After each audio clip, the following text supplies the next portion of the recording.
Think piece number 5, How I Want to Change 6th to 8th Grade ELA by Colton Cassidy.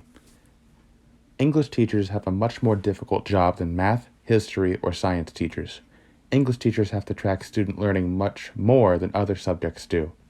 We have to track students' reading levels, writing ability, and ability to critically think.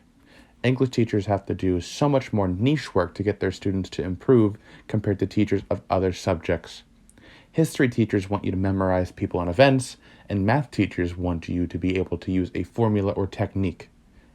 But English teachers have to learn where each student is weak, strong, and how to help them improve individually. In order to properly track student progress and to improve how schools teach English, middle school students should have the same English teacher upon entering 6th grade until they graduate in 8th grade. One thing I have learned at my time in my field placements is that students are far more receptive to following instructions and working others when they have gotten to know them better. When I first entered high school classrooms in my field placements, I got little done when I asked for something.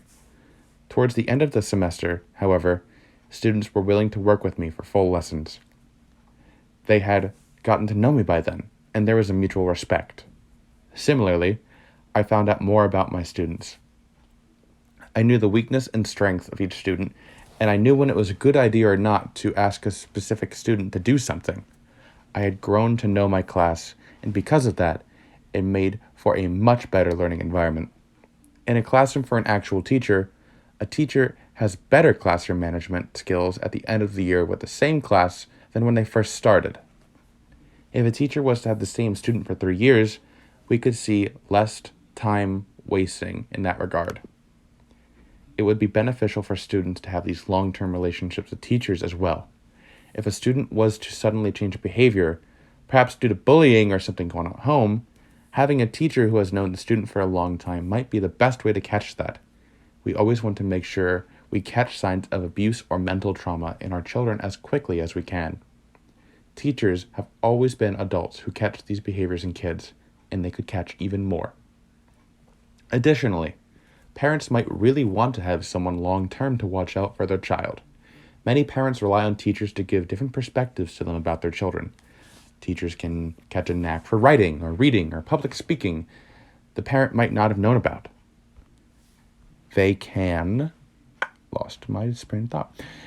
tell when drama with peers at school might be affecting them, which is something parents often have no idea about. If I was a student who wanted the absolute best for my child, a 3-year mentor who promises to give my child personalized assignments and attention would certainly be an attractive option. Another great benefit of having a long-term ELA teacher would be meaningful summer projects. My professors here at the University of Delaware English Education Department have gone on many tangents about why summer reading is one of the most ineffective practices that schools still use. It doesn't work, it isn't tailored to individual students, and often students just don't do it. A long-term ELA teacher would change that. The teacher, as the year is winding up and they are getting data back about their students, could make individual summer projects for each student.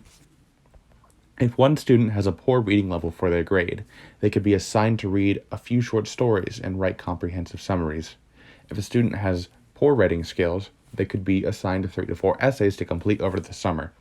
Students above level can even be given tasks to continue to push their growth.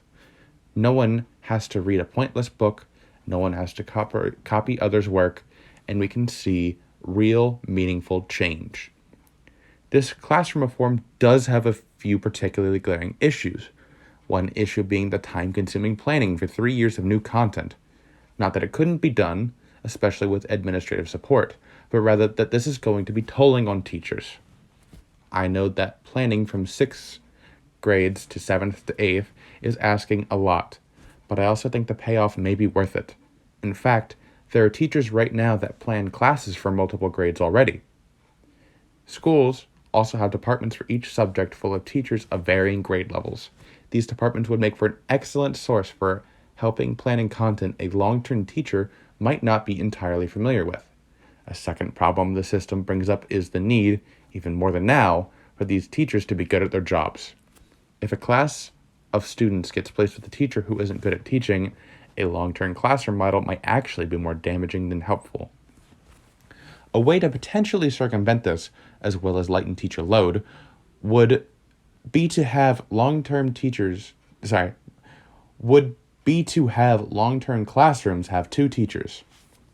This practice is already done in schools for specific levels and classes. The second staff member would be able to check progress or take over on teaching the lessons if the other teacher was found to be ineffective. I have the benefit of being new to the teaching world. I haven't had my ambitions crushed by poor administration or a bad year or a bad class. I have had a lot of love for the profession, still do, and it is for that very reason I want to see it at its absolute best. The system can be better. An outside perspective, my own, may be needed in order to push the way we do schooling into a better path. Long-term connections with students, engaging summer work, and advanced student tracking are all benefits we can agree on, so long as we are willing to embrace the bold strokes that come with change.